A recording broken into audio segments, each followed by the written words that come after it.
Maka untuk membuat AJP-nya yaitu piutang apa dia? Misalnya piutang bunga, misalnya piutang bunga di sisi debit, lalu untuk di sisi kredit adalah pendapatan bunga. Lalu contohnya adalah pada akhir periode diperoleh data.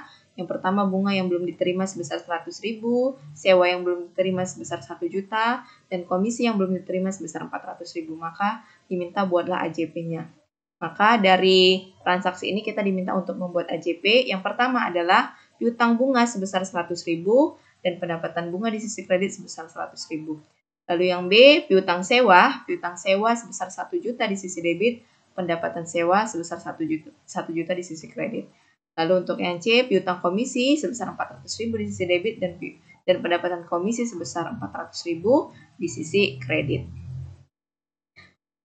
Demikian paparan saya untuk topik ke-9 ini. Untuk melengkapi pertemuan kita pada pagi hari ini, ada beberapa tugas-tugas yang harus adik-adik mahasiswa kerjakan. Yang pertama, pada tanggal 1 Maret tahun 2020, diterima uang komisi sebesar 1.200.000 untuk 1 tahun. Bila dicatat sebagai hutang dan pendapatan, maka buatlah jurnal umum dan AJP untuk akhir periode, yaitu tanggal 31 Desember. Lalu nomor 2, merek dagang suatu perusahaan sebesar 24 juta untuk 3 tahun, maka tentukan amortisasi setiap tahun dan buatlah AJP-nya. Yang ketiga, buatlah AJP dari data-data pada akhir periode berikut. Pertama adalah listrik yang belum dibayar sebesar 500.000, air yang belum diterima sebesar 200.000, telepon yang belum dibayar sebesar 100.000, yang B, air yang belum dibayar sebesar 200.000, yang C, telepon yang belum dibayar sebesar 100.000, yang D, internet yang belum dibayar sebesar 300.000, yang E, bunga yang belum dibayar sebesar 400.000, dan yang F adalah gaji yang belum dibayar sebesar 1 juta. Lalu dari ke-6 transaksi ini kalian diminta untuk membuat AJP-nya. Seperti biasa, ketiga tugas ini kalian kerjakan di buku tugas kalian. Lalu sebelum kalian kirimkan ke GC, kalian scan terlebih dahulu tugas kalian tersebut, dan hasil scan itu kalian buatlah dalam satu format, yaitu format PDF.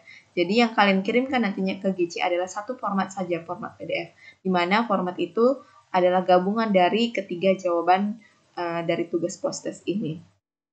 Dan sebelum kakak mengakhiri pertemuan kita pada pagi hari ini, kakak ingin mengingatkan kembali kepada adik-adik mahasiswa, manakala adik-adik mahasiswa selama menonton video ini masih ada yang belum mensubscribe akun YouTube kakak, maka kakak meminta kepada kalian untuk segera mensubscribe-nya, karena subscribe itu sifatnya gratis dan kalian tidak mengalami kerugian apapun.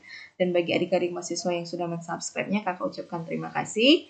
Dan kakak akhiri pertemuan kita pada pagi hari ini dengan ucapan selamat pagi dan selamat beraktivitas untuk kita semua. Dan sampai bertemu di pertemuan berikutnya. Terima kasih.